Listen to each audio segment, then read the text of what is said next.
մի տեսակ շատ անհետաքրքիր է։ Ընդդիմությունը ասելիք չունի ընդհանրապես։ Ես ուզում եմ հիշել էլի այս 5 տարիներին ինչ են արել։ Հիմա մի տեսակ ընտրություններից կես տարի առաջ տոտալ լռություն է տիրում, ազգային ժողովի դահլիճը դատարկ է,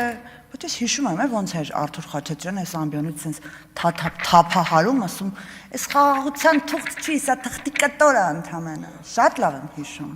Ես հիշում եմ ինչպես էին իմպիչմենթի գործընթաց օրինակ սկսել, որ եթե 1 ամիս ավել էս կառավարությունը մնա, երկիրը կործանվելու է։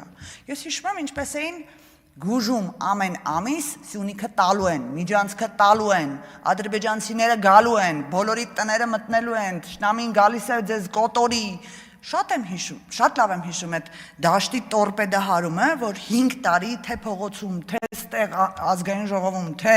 ամբողջ մեդիա դաշտում ինչպես էին վախի, սարսուռի եւ դժոխքի մեջ պահում ՀՀ քաղաքացուն։ Բա ինչ եղավ ժողովուրդ ջան, դատարկաթորների հետ ենք էլի զրուցում, ինչ եղավ ձեզ, խաղաղության նախաստորագրված փաստաթուղթն այդ ժամանակ ձեզ չկանգնեցրեց, շարունակեցիք նույն թեզերը շարունակել, թրիփ նախագիծն էլ դեռ չի կանգնեցրել ձեզ, բայց շուտով հասկանում եք, չէ՞ որ հողի վրա այդ պրոյեկտը տեղի է ունենալու, ինչ եք ասելու, էդ էլ չգիտենք։ Ընդդիմությունը պրավալի է ենթարկել իր բոլոր նարատիվները, ինչ է մնացել քաղբանտարկյալների թեզը։ Քաղբանտարկյալները նրանց օրենքի առաջ կանգնած ընկերներն են, որ պետք է պաշտպանեն գոնե 6 ամսվա ընթացքում ամբիոնից ելույթներ ունենան,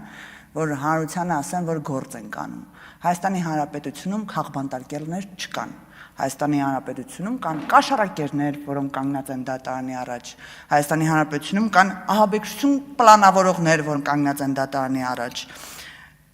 Եվ ինչ թեզերով են նրանք պաշտպանում, էլի, ասում են, ով ընդդիմանում է, դառնում է խղճի բանտարկյալ։ Բա դուք, ձեր ղեկավարները, ինչ գործ ունեք ստեղ։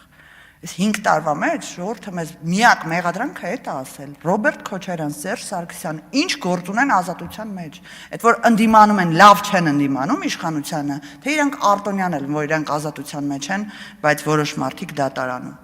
Եվ ամենակարևորը ում են պաշտպանում։ Պաշտպանում են կաշառքի գործով օրինակ անցնող Վարդան Ղուկասյանին։ Վարդան Ղուկասյանին, որին այսօր պաշտպանել է ՑՍԿՊՍՍ-ի նախագահը, այսինքն Կոմկուսի,